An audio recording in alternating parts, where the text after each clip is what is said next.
And it's around this that one of the great theories to explain how and why human beings developed has been adapted. Most of us at school learnt the theory that the answer to the question of why civilizations developed in certain parts of the world, particularly in Asia, Eastern Asia and in Europe, was because they were very favorably endowed with domesticatable plant species, grasses, and animals.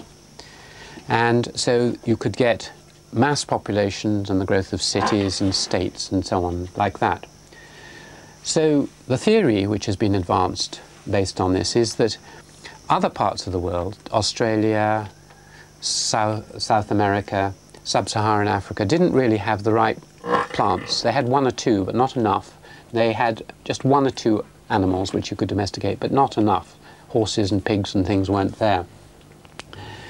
So it's a plausible theory, and indeed one might well say that it would have been very difficult to have this kind of revolution if you had been in Australia with the absence of mammals.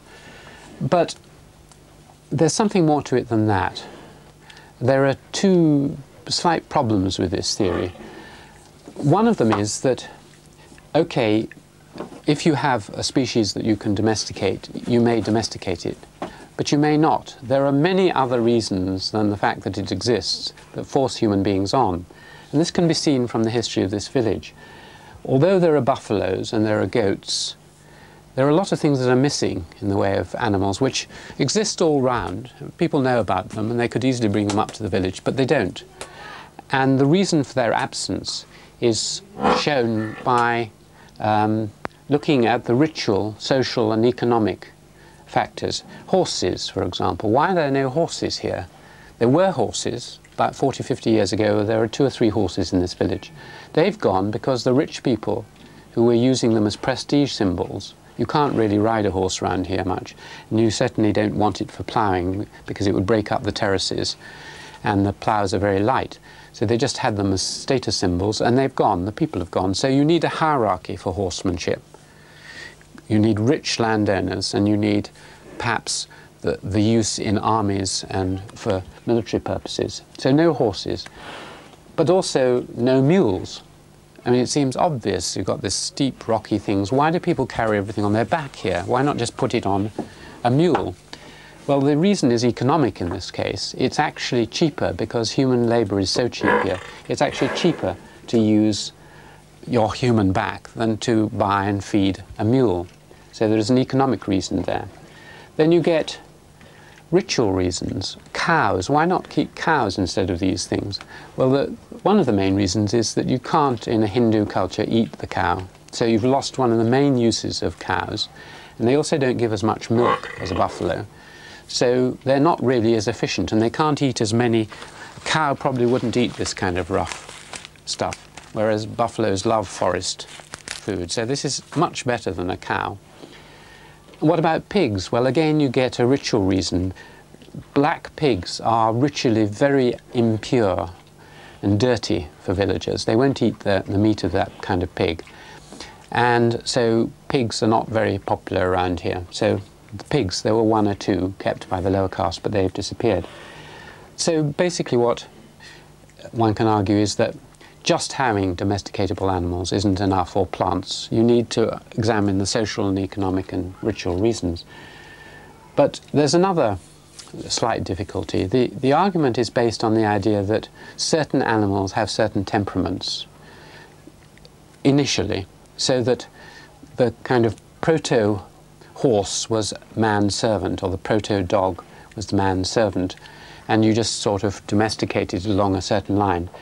And these kind of animals, fortunately, lived in Mesopotamia and China, whereas all the cussid animals lived in South Africa and elsewhere. So you couldn't domesticate zebras, giraffes, and things like this, and lions. You wouldn't get very far with domesticating a lion. But this argument again seems rather after the event kind of argument. Okay, they hadn't been domesticated, but one wonders whether over thousands of years, which is what happened, it wouldn't have been possible to have actually domesticated them. I think it probably would have been if there had been other pressures on them to do so. So, what do you think are the other answers then to this question? If one asks oneself, so if it wasn't just the fact that these animals happened to be there and plants, what was it that really propelled just two places on Earth towards this kind of agricultural revolution? Why did people, putting it another way, why did they move towards disaster? Why didn't they stick with hunting and gathering? And here you have two or three factors intersecting, probably. One is that the old idea that people were hunters and gatherers and then had domestication is probably wrong. They'd probably been tinkering with domestication of animals and plants for thousands of years, but it was just a hobby. And in one or two places which were very rich soil areas along river deltas like Mesopotamia, you got population building up and building up. And so you began to get intensification of agriculture. And one theory is that it was population pressure which drove people towards intensification and this kind of thing.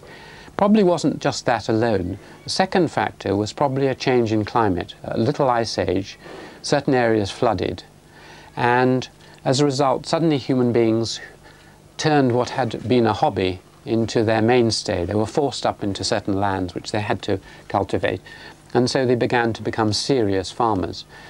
But there was then a third thing, because when they became serious farmers, they began to produce regular surpluses. And this leads into hierarchy. People come along and say, look, I'm a bit stronger than you. I would like a certain cut in your crops. So you get the beginnings of class systems and the beginning of states and aristocracies and military overlords. And these people then realize, why should we work? Why not do to these poor people what they do to their animals, turn them into slaves? This is just a human slave here. Why not have slavery, serfdom? And so they forced people to work harder and harder. People would much prefer not to, and to give them perhaps half their crops and so on.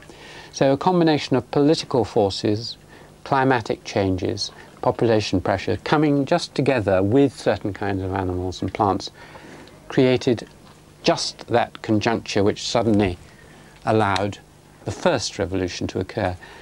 But the disaster, as some would have it, was that after a long period of a fairly reasonable standard of living, hunting and gathering, you began, in terms of the amount of hard work you had to do and in the terms of the amount of oppression of women and of the poor, the mass of humanity, not the top bit, but the mass slid down into a world of more and more work and slavery. And that slide went on very late. Some would argue as late as the 18th century.